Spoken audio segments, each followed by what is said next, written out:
It all started with a simple disagreement over a tree in my front yard. I've lived in this HOA-controlled neighborhood for almost 10 years, and in that time, I've learned that the HOA board will find a reason to complain about anything. But I never thought a tree would become the center of a full-blown war.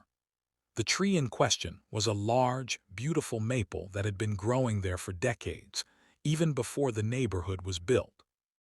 Its wide branches offered shade in the summer, brilliant colors in the fall, and it was the kind of thing that made my property feel like home. But according to the HOA, the tree was obstructing the neighborhood's uniform aesthetic. At first, they sent me a letter asking me to trim it to approved guidelines. The problem: those guidelines would have required me to butcher the tree to the point it wouldn't survive.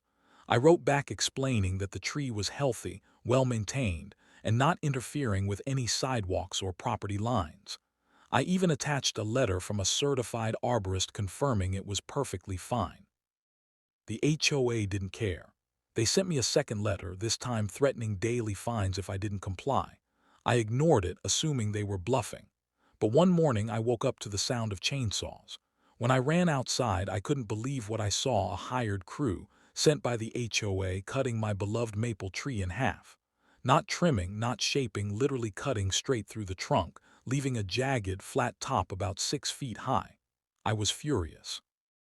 I demanded to know who authorized this, but the workers just said they had orders from the HOA. By the time they left, the tree was ruined, just a sad, hollow-looking stump with no branches. I felt sick to my stomach, but over the next few weeks something unexpected happened. People started stopping by to look at the strange, half-cut tree. Some took pictures, some even posed with it.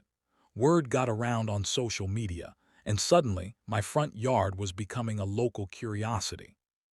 A photographer friend suggested I decorate the stump to make it stand out even more. I added a few creative touches: fairy lights, seasonal flowers, and eventually even painted parts of the trunk. Before long, people were coming from all over the county to take photos. A local blogger dubbed it the half-tree landmark, and it went viral in our area. The HOA, they hated it. They sent me yet another letter claiming I was using my property for commercial purposes because people were visiting. I wasn't making a dime, I just enjoyed seeing people smile when they stopped by.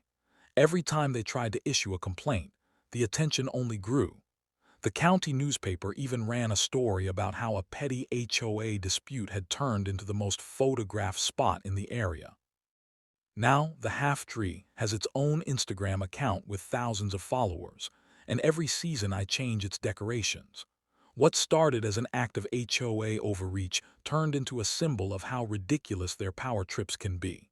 People in the neighborhood who were once silent about HOA nonsense now openly talk about pushing back. And me? I'm just sitting back, watching them squirm while the tree they destroyed becomes the pride of the county.